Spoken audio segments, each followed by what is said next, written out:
मामले तेजी से बढ़ने पर अब केंद्र सरकार ने इसको लेकर एडवाइजरी जारी कर दी है। पूरी तरीके से जो सतर्कता है वो बरतने को कहा गया है। हालांकि नया वेरिएंट पिछले वेरिएंट की तुलना में कम खतरनाक बताया जा रहा है, फिर भी सावधानी इसीलिए जरूरी है और इसीलिए केंद्र सरकार की तरफ से एडवाइजरी इसको लेकर जारी कर दी गई है। अब आपको ये बताते हैं कि आखिर इस कोरोना के नए वेरिएंट यानी कि JN.1 के लक्षण क्या है, जिससे अगर आपको भी ऐसा कोई लक्षण दिखाई दे तो आप तुरंत डॉक्टर के पास जाएं। JN.1 की चपेट में आने पर सांस लेने में परेशानी होने लगती है, इसके साथ ही नाक बंद हो सकती है और गले में खराश भी रहती है। इसके अलावा हल्का बुखार भी चढ़ जाता है और तेज खांसी की शिकायत भी यहाँ पर हो सकती है। इतना ही नहीं, पेट खराब होना भी इसी वेरिएंट का एक बड़ा लक्षण हो सकता है। कोरोना के नए वेरिएंट में सिर दर्द की भी शिकायत हो सकती है। अब ये वो लक्षण है जो अगर आपको लगता है कि आपको या आपके परिवार के किसी भी सदस्य को महसूस हो रहे हैं तो जरूर इसे बिल्कुल लाइटली लेने की जरूरत नहीं है, डॉक्टर के पास जरूर जाना चाहिए। अब देश में कोरोना के एक्टिव केसेस का आंकड़ा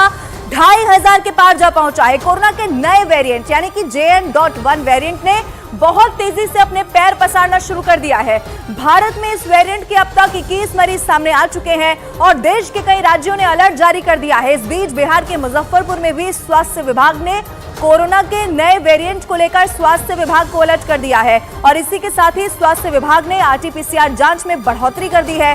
कोरोना गाइडलाइंस के तहत लोगों को मास्क और सैनिटाइजर के इस्तेमाल की सलाह दी गई है, जिससे वो खुद का बचाव खुद कर सके, सोशल डिस्टेंसिंग का पालन कर सके और खास तौर पर अगर वो बाहर जा रहे हैं, गैदरिंग में जा रहे हैं, लोगों से मिल रहे हैं तो वो खुद का ख्याल रख सकें।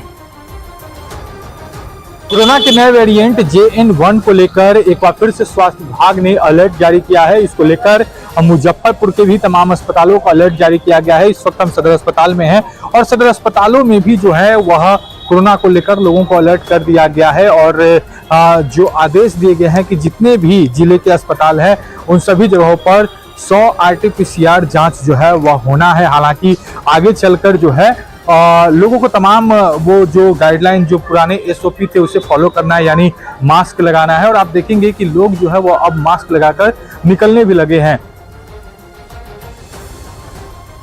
2019 यानी कि जब हमने और आपने ये जाना कि कोरोना वायरस कितनी तेजी के साथ फैल सकता है, 2019 से लेकर अब तक कोरोना वायरस लगातार अपना रूप बदल रहा है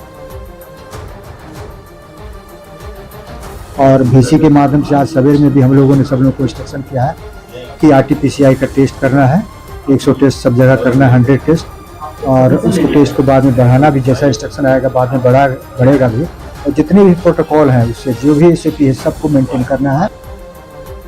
और 2019 से लेकर अब तक कोरोना वायरस लगातार अपना रूप बदलता रहा है। बार बार उसके नए नए वेरिएंट सामने आ रहे हैं और JN.1 वेरिएंट भी एक नया वेरिएंट है जो ओमिक्रॉन स्ट्रेन से निकला है। इसके बारे में और जानकारी आपको ग्राफिक्स के जरिए देते हैं।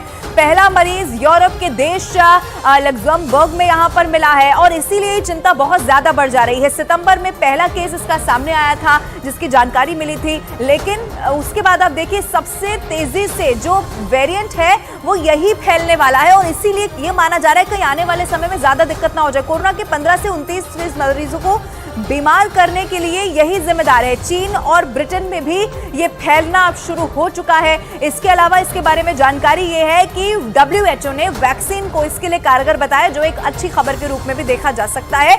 ये वो तमाम जानकारी है जो इस नए वेरिएंट के बारे में हम आपको बता रहे हैं और सवाल ये भी है कि JN.1 वेरिएंट कितना खतरनाक है। तो हालांकि अभी तक यही कहा जा रहा है कि पहले के मुकाबले ये बहुत ज्यादा खतरनाक नहीं है।